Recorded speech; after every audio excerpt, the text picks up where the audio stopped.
Welcome back to Vampire the Masquerade. Coteries of New York. No, I will not be playing the Masquerade Bloodlines because that game is broken as fuck. So, we're going to be staying out of LA and making our home in New York. Mind you, when we're done with this game, we got 2 more games to go.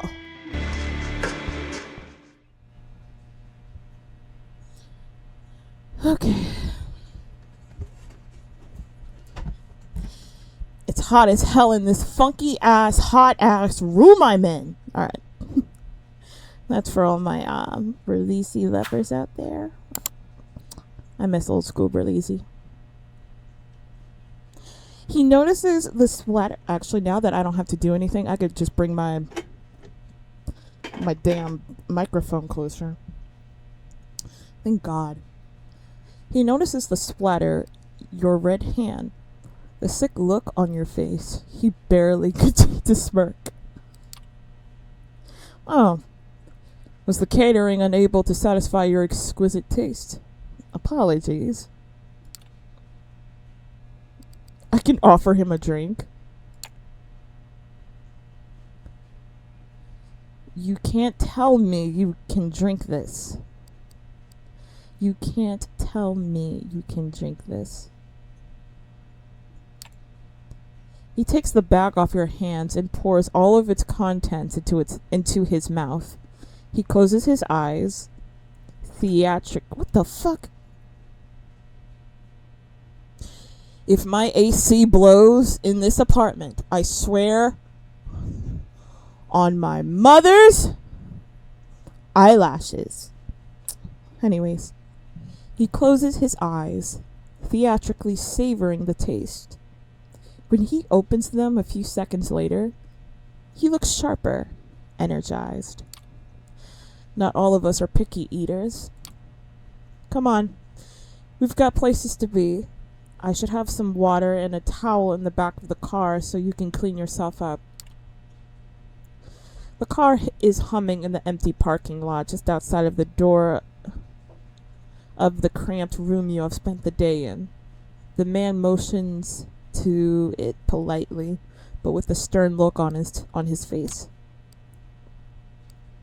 Rush the They really want me to fight him, but I'm telling you, anybody who's like, fight back! And I'm telling you, the vampires in this game are strong as hell. He will kill me. It's not like I have a choice, right? Correct. But your cooperation is appreciated, nevertheless. You take the back seat again. The door is locked. The stranger takes the wheel and starts the car.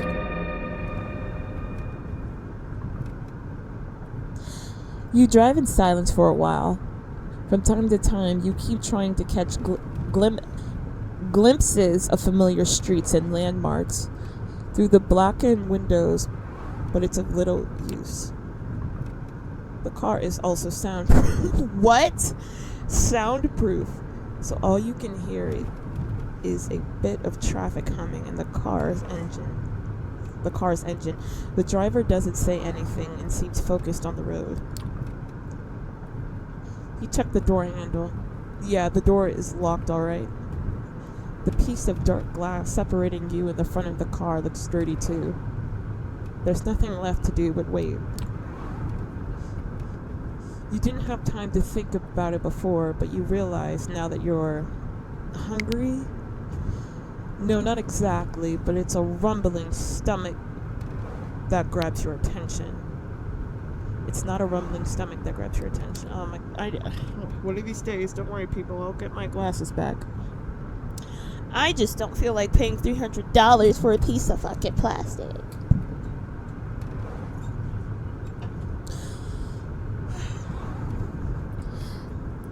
It's a need that starts somewhere in your abdomen and it spreads to your chest, throat, and back of your head. You become restless. This is essentially a kidnapping. Whatever this guy says about its purpose, it doesn't change the fact that you're being held against your will. And you're not used to following orders when you can't delegate them to somebody else. You feel a need to get a semblance of control over the situation, so you decide to prove yourself useful.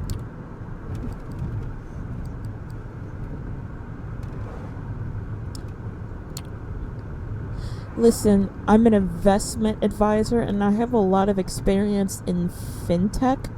Whatever your organization is, it might find use for me. I don't even have any idea what a fintech is, and honestly, I don't care to find out.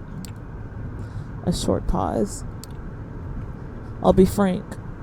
Currently, you're in no position to offer anybody anything. The sooner you accept that, the better.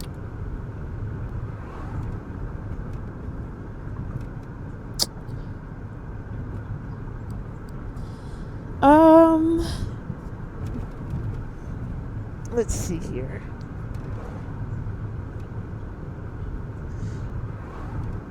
Do you see the way he's looking at us through that fucking window? I don't know. Like, I don't know if I want to make him angry. You know, that's just not something I want to do. Your lack of ambition scares me. Big words from somebody's delicate errand boy. I wonder if you've ever achieved anything. You push the right button. He gives you an absolutely furious stare through the rearview mirror. For a second, you spot a crack in his professional demeanor. You don't know a thing about me. You have no idea where I'm coming from or where I'm headed. For a few seconds, he quietly fumes. Your attitude won't help you make any friends, and in your current position, you definitely need some. Consider that, preferably in silence.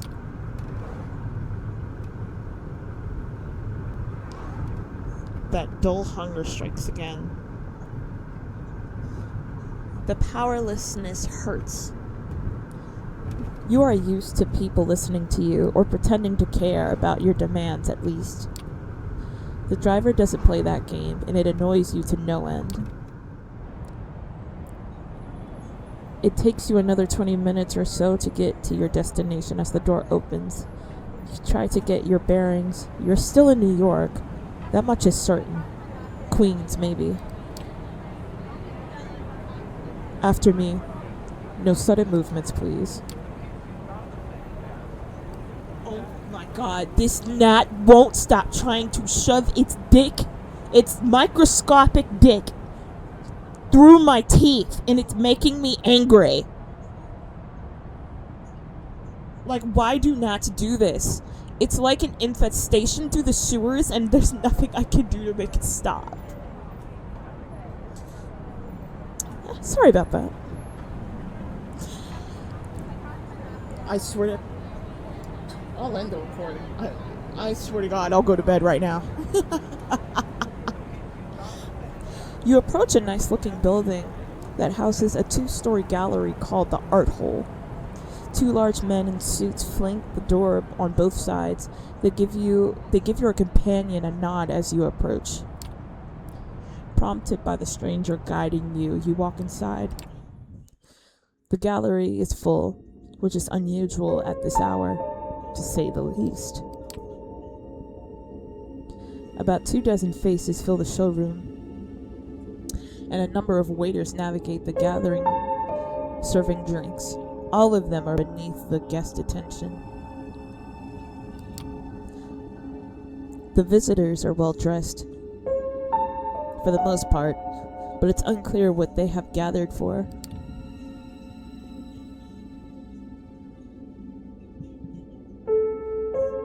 Nobody seems to be particularly interested in the art pieces on the walls, and the atmosphere is polite, unnaturally so.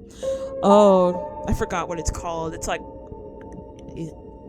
not asylum, an Elysium. There's a word for it in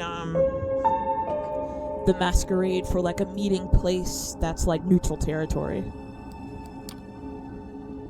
Many guests turn to look at you and the stranger who brought you here. Their glances are varied. You see open contempt on a few faces and animated interest on others. Most of the eyes in the room calmly observe you, as if wishing to appraise your worth. This reminds you of your company meetings. You, the only woman in the room, silently judge not on her merits, but on her standing. But her standing on the list, passed in, what does that say? Clandestine. Email threads between your male coworkers until HR found out, that is. Not the most pleasant experience, but there's no denying it. There's no denying it taught you resilience. When others would cower, not cow. What the fuck does cower? When others would shit their drawers, you now straighten up. When others would turn their gaze, you meet the eyes of gallery's guests with confidence. Who the hell is that? Good evening. Do I even want to attempt to pronounce that word? Quadire? Quad? Q? And to you, child.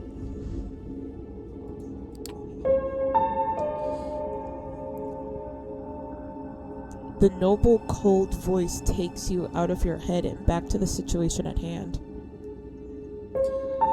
The gallery, a crowd of strangers you brought being... What the fuck is wrong with me? You being brought here against your will, for what purpose? The room awaits your response. Good evening, miss? You're addressing the Prince of New York. Oh, that's the Prince. Okay. That basically just means, like, this is her turf. Like she rules over New York City. Head vampire. Helenin? I'm going to assume that says Helenin. Panhard. Child of... Oh my god. These extravagant names. Michelle. Fuck it, I'm calling you Michelle. Thank you, my sheriff. Oh, of course you're her sheriff. That makes better sense. Okay. That makes better sense. But I am capable of introducing myself. She is somewhat plain-looking and doesn't seem to possess a great deal of charm. But still, the entire room is intensely focused on her voice. She has influence over these people, that much is clear. You may address me as Prince, child. I realize your introduction into unlife was abrupt, and I understand your sire left shortly after.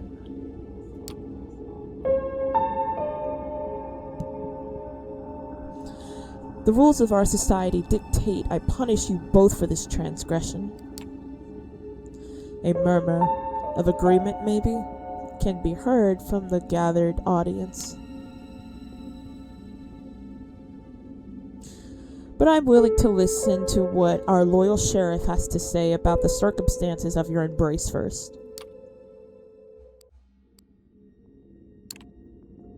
You decide it's best to stay silent and listen to the whole situation unfold. It feels like you're out of your depth here.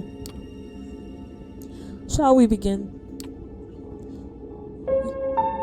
You are about to be judged by the court of New York City.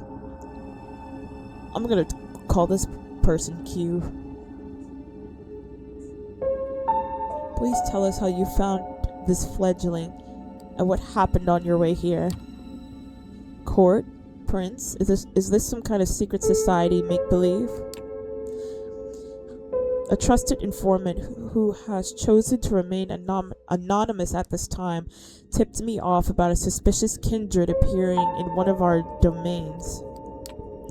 Upon investigating, I found them gone, but this fledgling remained in their place. A reservation made in the private lounge of the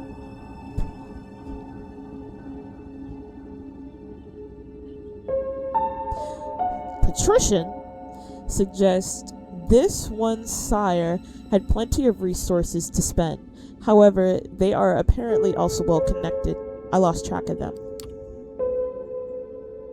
Despite some reservation, she offered little resistance last night and cooperated on our way to the safe house.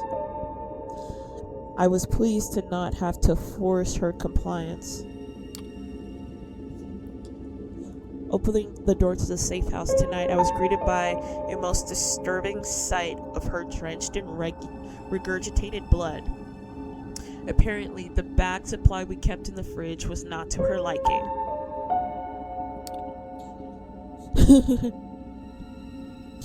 The remark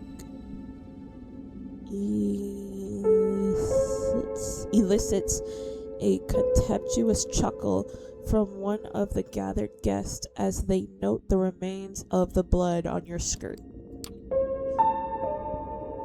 It was not an elegant sight, but that hardly matters, I suppose. Moving on.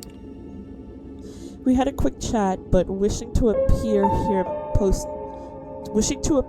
post haste, I urged her to join me, which she did without a struggle. A pleasant departure from my usual route, I must say. During our drive here, she showed me her fangs, metaphorically speaking, posturing as if we were equals, insulting me when it didn't work. I refrained from causing her physical harm, but I expected her ego might still be a bit bruised. He looks at you and flashed a nasty smile. The story ends with us arriving at, Elysium. That's the name of what's happening here tonight. Elysium. Okay, so I was right. All eyes are on you again. You take a special interest in one of the faces. It's a beautiful woman with curly, almost blood-red hair and a dress to match. You see her whispering to some... What does that say? Beast. Whatever. Man with absent-minded look on his face. Who is she, you wonder? Thank you, Q. I take note of this fledgling's behavior and will take it into consideration later. She turns her attention to you. First, there's the matter of your sire. The person who brought you where Q picked you up from last night. Who were they? An entrepreneur, an acquaintance of my boss, I think. Good-looking, pale blue eyes, and some gray in his hair. Charming, abusive, cold son of a bitch. You feel tired, angry. This whole situation, spending the day in some underground parking lot, having to bear the look of a room full of strangers, it's almost too much to take in stride. There's no reason you should take it all in stride. But you do it because if there's one thing your professional career has taught you, it's that. All because of that asshole, whoever he was. He never even gave you a name, or a card, or nothing. Well, Q, does that sound familiar?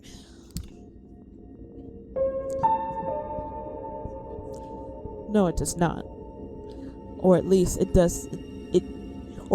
not familiar enough. I will continue the search after we are done here.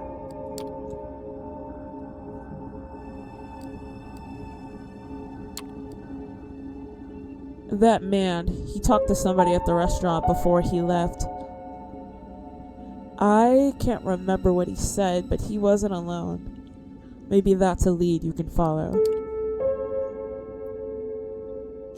Did he know? That is interesting. I do hope that the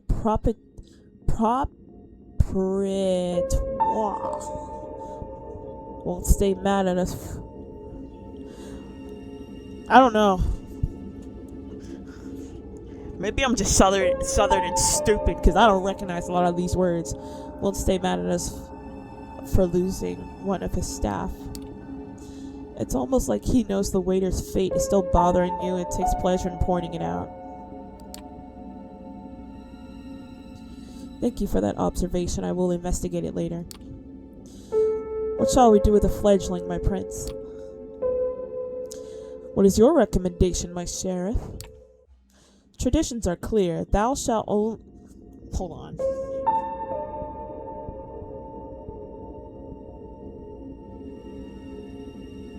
If thou createst another without thine elder's leave, both thou and thy prodigies shall be slain.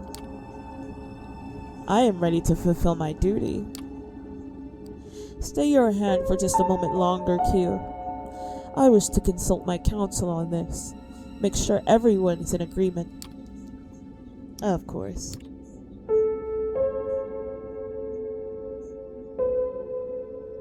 He seems strangely relieved.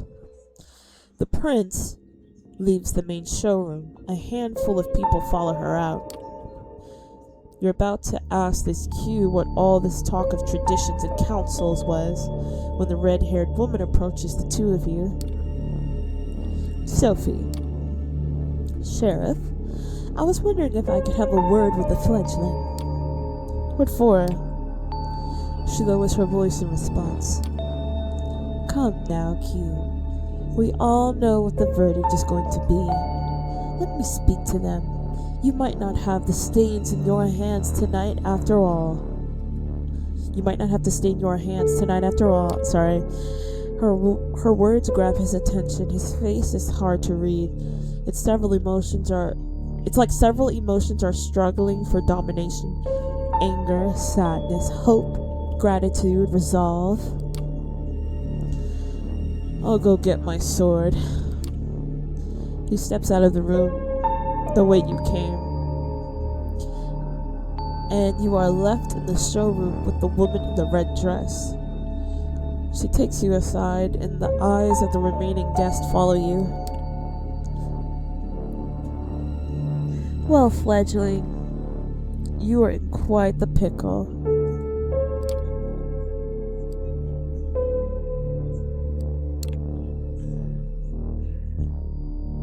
What do you mean? I don't understand what my crime is here.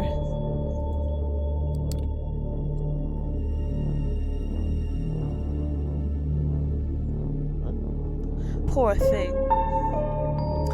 This really isn't your fault. But if you want to get out of here in one piece, you need to understand one crucial fact that seems to have eluded your grasp. Last night, you became a vampire. Okay, so it's come to my attention that for whatever fucking reason, um,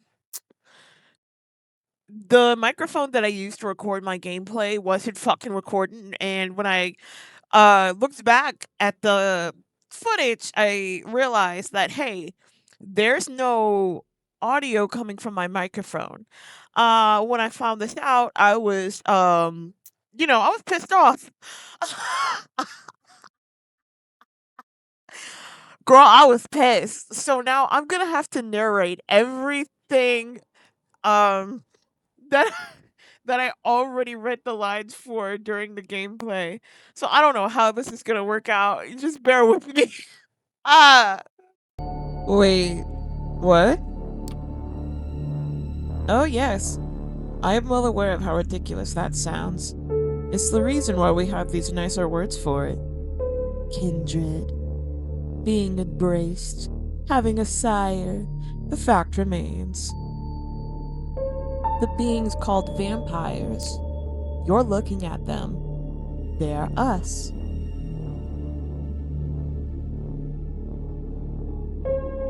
You glance around. Some of the guests are still occasionally looking at you, commenting on you in hushed tones. Many of the patrons are pale, really pale. Most hold glasses of wine. No, not wine. That's not the right thickness, and not the right color either. You're trying to come up with something sensible to say, but you're drawing a blank.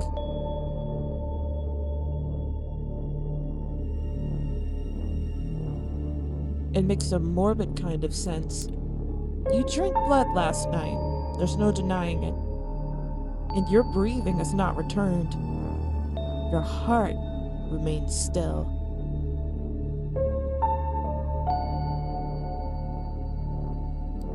A vampire. Two voices in your head start battling for supremacy. One of them slowly begins to put everything that happened since yesterday together, coming to a conclusion that no matter how insane it might seem, nothing but what she's saying makes sense.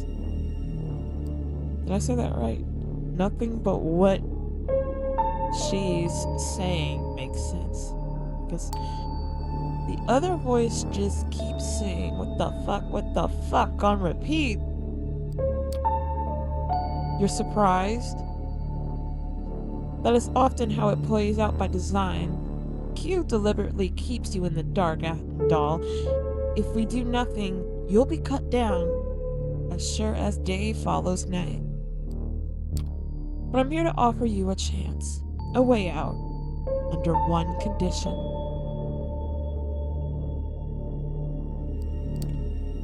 I will take you under my wing. If you are lucky, the prince will be in a good mood tonight, and Q's complaints about your behavior won't influence her judgment. This society values docility.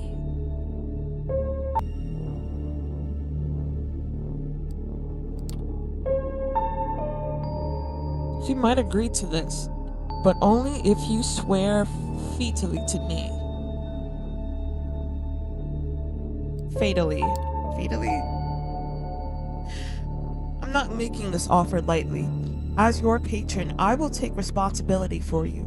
Your actions will reflect on me. If they reflect negatively, well, I will make sure you face the consequences.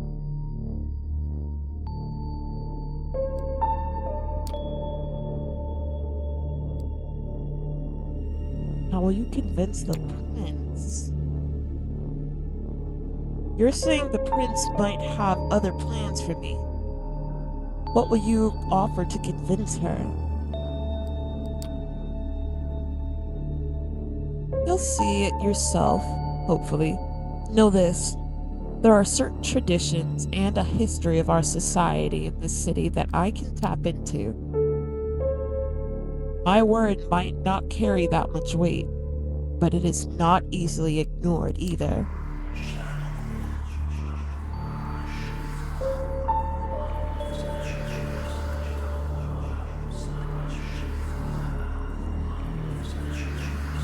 Steps and hushed voices can be heard from the side of the room. It seems the prince and her council are returning to the showroom. Q appears from downstairs as well and starts walking towards you. When you hear the verdict, ask to be spared, I will intervene. Remember my condition.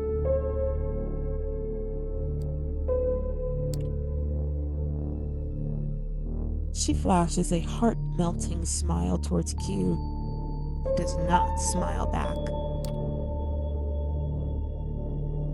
The sheriff's immaculate suit is now complemented by a curved, ornamental-looking mental scabbard, fastened with a colorful sash around his waist. It would look vaguely ridiculous if it wasn't surprisingly intimidating first and foremost. Q takes his place next to you. and observes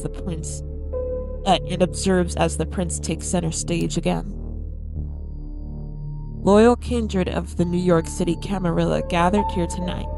I have made my decision regarding this fledgling.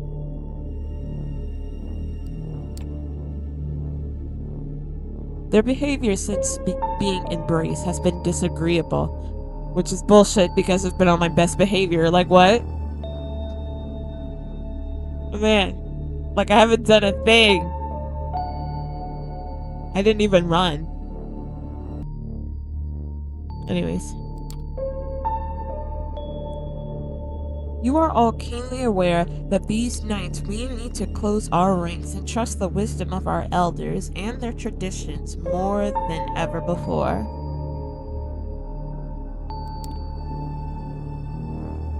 As our trusted sheriff pointed out, there can only be one course of action. Although I acknowledge some of our council's divergent opinions on this. She takes a look specifically at one of the people who left the room before, a somewhat plainly dressed, shy-looking man whose skin has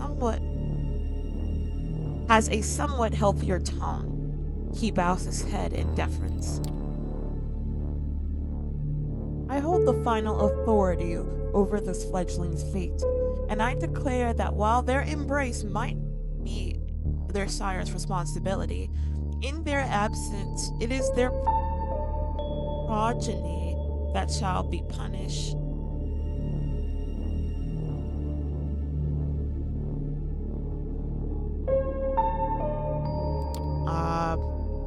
Progeny?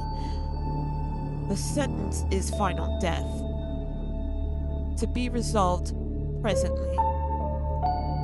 Q. You hear a scraping sound and see that the sheriff has unsheathed his curved sword.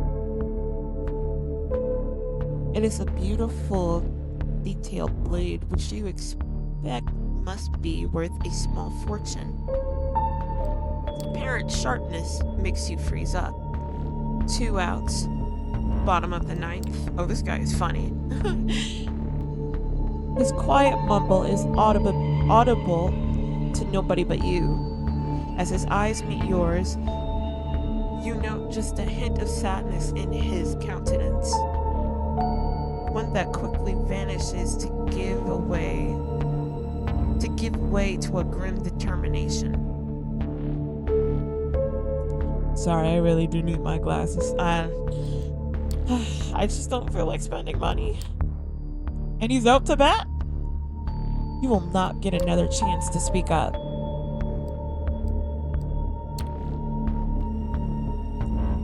You make your choice. Spare me. Please don't make me beg, god damn it! Prince, if I may ask you to stay the sheriff's hand for a while longer? Hugh looks up at the prince, awaiting her response. The sword is still hanging above you, threatening to fall at a moment's notice.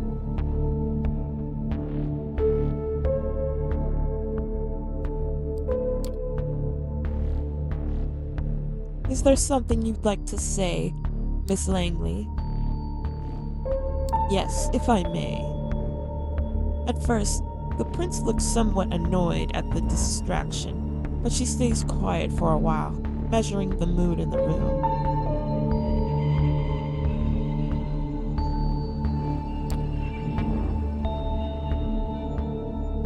The bored elite suddenly look at you with aroused interest, some of them dismayed at not seeing the bloodshed, but all intrigued by the same unexpected twist.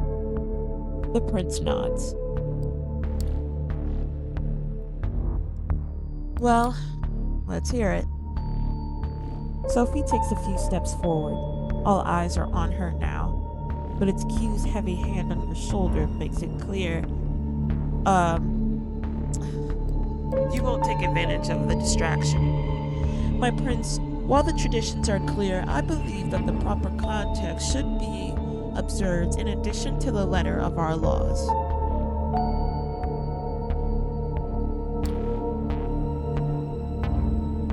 This fledgling is a burden, but with proper guidance, they could become an asset to our domain. And I understand you are volunteering to take this unruly child under your protection. Yes, I am willing to give them a chance, and to prove the entire domain that they can adhere to our expectations. I will take nothing less than their full cooperation, naturally.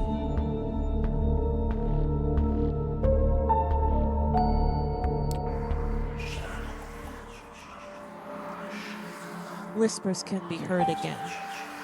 An incredulous voice or two. A hushed, just behead the fucker.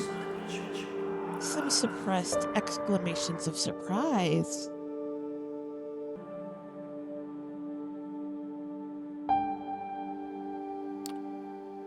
Silence. I ask all of you to make a note of this moment. I might be persuaded to bend one tradition in this child's favor, but another will have to be enforced even more firmly in its stead.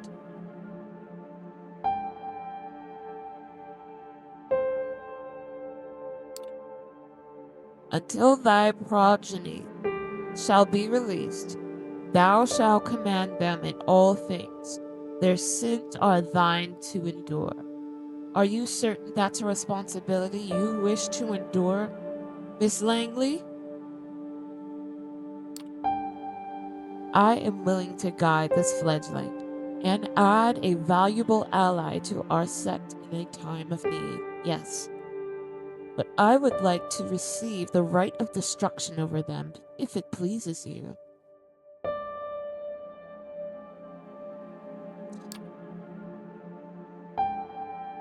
I think that means she can kill us too.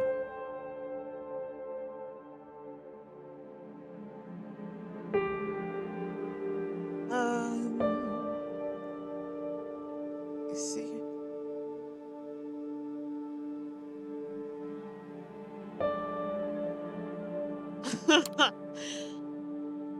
It's clear tensions are high. It feels surreal to listen to strangers discussing your death, or a second death apparently. In keeping silent, you decide it's for the best to let Sophie handle this alone, and not to interject.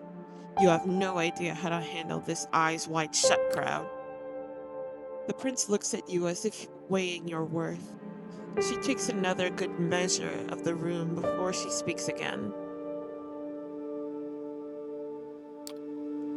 I shall grant what you ask. Let it be known, Sophie Langley of the Clan of the Rose will become this fledgling's patron. They shall be considered like sire and child.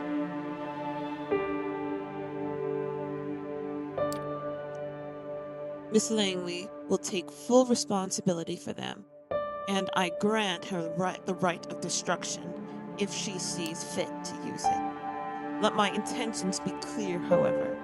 If I am to turn a blind eye to one of our most important traditions on this occasion, I expect it to be beneficial to the Camarilla, substantially so.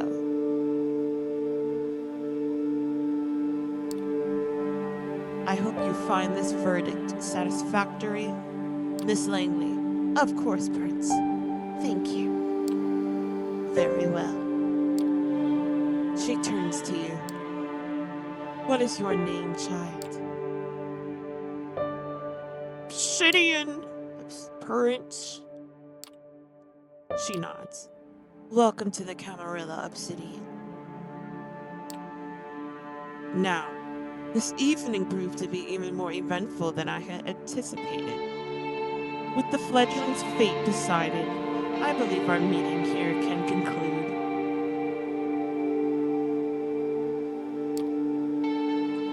Thank you all for appearing on such short notice. Give my regards to those who couldn't make it.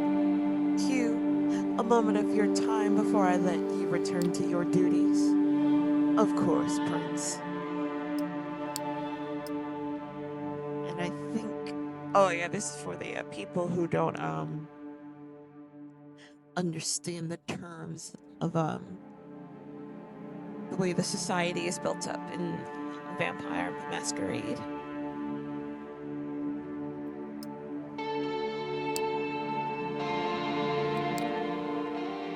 He shoots you a side glance that doesn't leave much space for interpretation.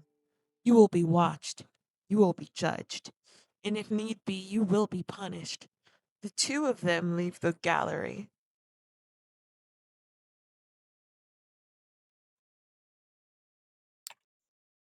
Well, Obsidian, I think we've both already managed to significantly improve each other's evenings. Mm. But let's keep the ball rolling, shall we? I think we should have a toast to the new fruitful partnership. She raises her hand at one of the well dressed concierge. It's a very bougie word.